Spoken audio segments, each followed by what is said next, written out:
Hello friends, looking at current affairs for 11th May, the news items picked up from the Hindu newspaper are these 8. We'll look at them in detail. The first one, funds to parties. Government may amend FCRA again. So this is regarding the Foreign Contribution Regulation Act. This issue we have discussed yesterday as well.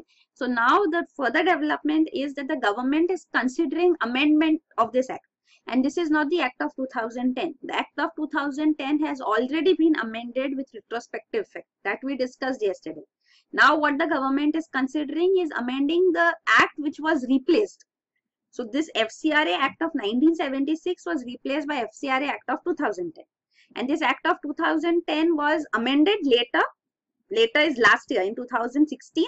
It was amended through the finance bill, and amendment was from retrospective effect, means since the act has come into force. So it's applicable from 2010 onwards. So it was amended in 2016. So that is a retrospective effect done in 2016 but applicable from earlier. But then it cannot go before 2010 because before 2010 the act was not there. Before 2010 the act which was there was this FCRA Act of 1976. So now the government is considering, this act is not in existence, but the government is considering whether this act can be amended or not. And why it has to be done, we'll discuss that also. So the government is seeking Attorney General's opinion because Attorney General is the legal head representative of the government in the judiciary also. So the legal opinion as such is being sought whether an act which has been replaced can be amended or not. So from retrospective effect, of course. So why is this being done? Because there's a case going on against the two major political parties, both Congress and BJP.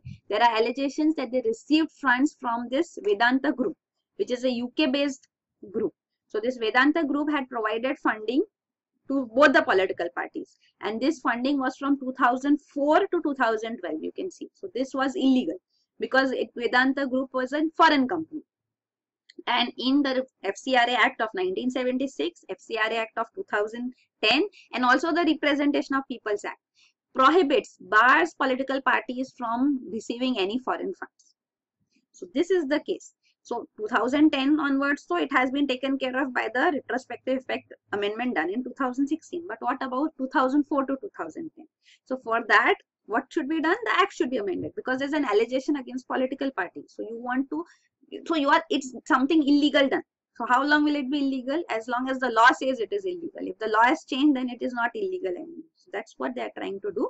The Ministry of Home Affairs is justifying this, saying that because of FDI norms changed as such, the foreign company definition also has to be changed. So that is why we are doing all this. So what is a foreign company? It has to be changed. So that is the steps being taken, and retrospective effect changes are being done, because if the judicial ruling is upheld, if that is the ruling, then there would be 5 years of imprisonment and fine for the persons who assisted the political parties to receive the funds.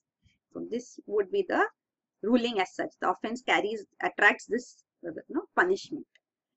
So let's see, the legal opinion is being sought whether a replaced act can be amended from retrospective effect or not. So this is the whole case.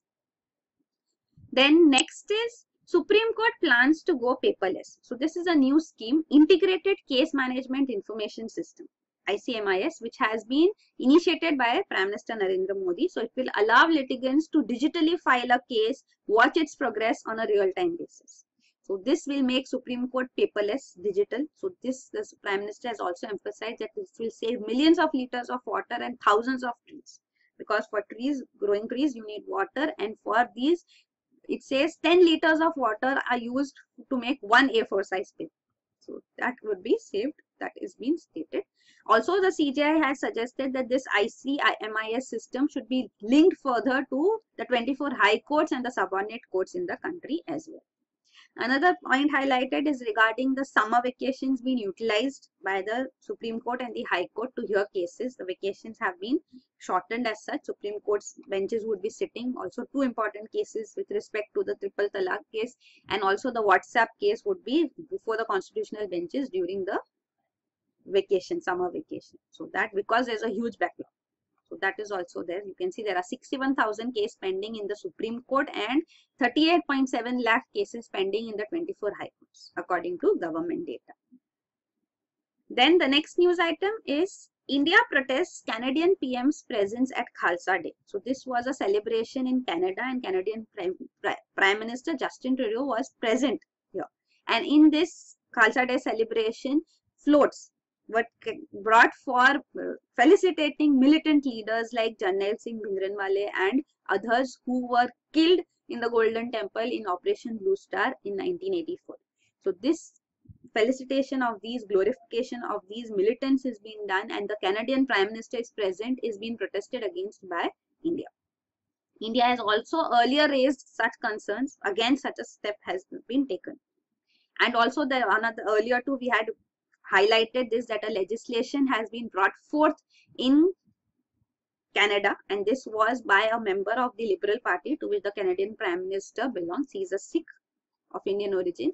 He had moved a resolution alleging charges of genocide against India for the anti-Sikh riots of November 1984. So genocide means purposely trying to eliminate a particular community. So against Sikh community, genocide was committed by India is the allegation, and India has protested against such allegations raised as well. So this is regarding Operation Blue Star, which was initiated to remove the militants from the Golden Temple. They had taken shelter there. They were armed, and the government initiated this to remove them, bringing in tanks in the Golden Temple premises. So this had angered the Sikh community as such too, post which even Indira Gandhi was assassinated by her own Sikh bodyguards, and post her assassination there were anti-Sikh riots, especially in Delhi and other regions in India. So that's the whole thing about. Then next news item is multi-drug resistant TB will rise in India, says a new study. So this is a study which says that multi-drug resistant TB, which is a version of TB in which the patients do not respond to first line drugs, means drug resistance develops. So at least to the first two first line drugs, if resistance is developed, then it's called MDR TB. So India has a huge burden of TB. The highest TB burden in the world is in India. Means in terms of numbers, around 2 million of the 10 million people suffering from TB in India are also multi-drug resistant. So this study says that this number is going to increase gradually. So it also says that the percentage of people suffering from multi-drug resistant TB will increase in Russia, India, Philippines and South Africa. And these are the 4 countries which together account for around 40% of the multi-drug resistant TB cases. So this is there. Also 2 new drugs which have been introduced, TB drugs, which are bedaquiline and delamanid. So they are available in Europe, but in India the availability is still restricted. Only 6 places in India have this drug available, and also it is released very stringently because the government says that it would result in drug resistance. But then if there is MDR TB and people suffering from extremely drug resistant TB, then they need the drugs, otherwise their lives are in danger. So this is the whole controversy about that too. Even it has been told by the Supreme Court as well, sorry, the Delhi High Court as such, who was hearing the case, that these drugs should also be made available under the compassionate program which is there to provide these drugs as such. So this is regarding the TB. It's a bacterial disease. So it spreads through air which is breathed into the lungs.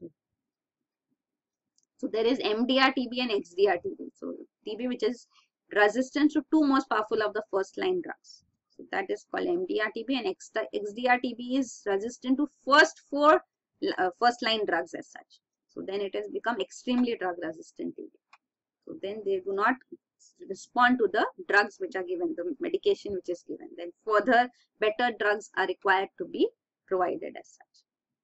So this drug resistance also develops when the drugs are not taken in right amount at the right time. So the prescription has to be followed and has to be, the course has to be completed. So patient non-adherence and such cases generally result in drug resistance developing. So bacteria develop drug resistance. And this is regarding bedaquiline also, which is specifically present in only 6 places in the country as mentioned. And delamanid has to be acquired. There was also an order given by Delhi High Court that government should initiate steps to acquire that as well. Then next is, don't insist on Aadhaar for 17 government schemes, says petition in Supreme Court. So Supreme Court has accepted a joint petition which has again been filed on the same case on Aadhaar being made mandatory for government schemes. So now this petition is saying that now individuals from July 2017 onwards would have to provide their biometric information, otherwise they would be denied social benefits. So this is the petition is saying that the Aadhaar Act of 2016 is unconstitutional, and the Supreme Court has also been asked to tag this petition along with the batch of petitions which the Supreme Court is already hearing. A hearing by a constitutional bench is taking place. We had been discussing those also in news. So this will also be taken together. That for social schemes, Aadhaar should not be made mandatory. Even the passing of Aadhaar had been controversial. It was passed as a money bill. The act was passed as a money bill so that the Rajya Sabha could be bypassed because government does not have majority there. Also, the attendance in the Lok Sabha when the bill was passed was quite low, which is mentioned here too. Only 73 of 543 members were present when Lok Sabha passed this bill as a money bill. Then next is Trump fires FBI chief amid Russia probe. So this is regarding James Comey, who is the FBI chief in USA. Now he has been fired by President Donald Trump.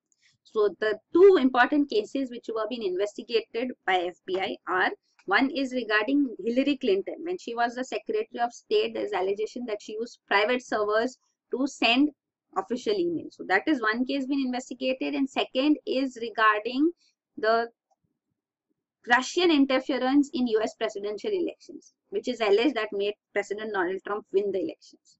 So these two cases are being investigated into, and Donald Trump fired him, James Comey, citing the reason as his handling of Hillary Clinton email investigation case. So that is the reason as such stated.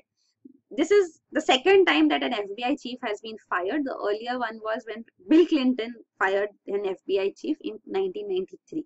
And he was appointed, James Comey, the present FBI chief, was appointed by Barack Obama in 2013 for a 10-year tenure. And this action has been criticized by both Republicans and Democrats as such. So this is the whole controversy presently. Earlier too, President Donald Trump had fired Attorney General. The acting Attorney General was fired because he refused to defend his executive order banning several Muslim countries' population from citizens as such, travel ban which was placed. So that controversial executive order was not defended. That is why Attorney General was fired. An attorney of New York Southern District also was fired because he refused to resign, because President Donald Trump had asked all federal prosecutors to resign, but he refused to resign, so he was fired. So this is there. Then the next news item is rail regulator to define performance standards. So this is a proposed rail regulator, Rail Development Authority. So it has been proposed that it would set up to recommend tariffs for passenger and freight as such, passenger trains and goods trains also. Plus it would set performance standards for performance and efficiency, and also facilitate private sector participation in railways to create a level playing field. So these were the objectives on the basis of which Rail Development Authority would be established. So this is being proposed. So there it would be given more powers also to define standards as such, which will be notified under the Rail Act. So Railway Act will notify them as well. So they will have a binding force and acceptance would be required. Though for tariffs it has been clarified that it would be only recommendatory, the final tariff would be decided by Indian Railways.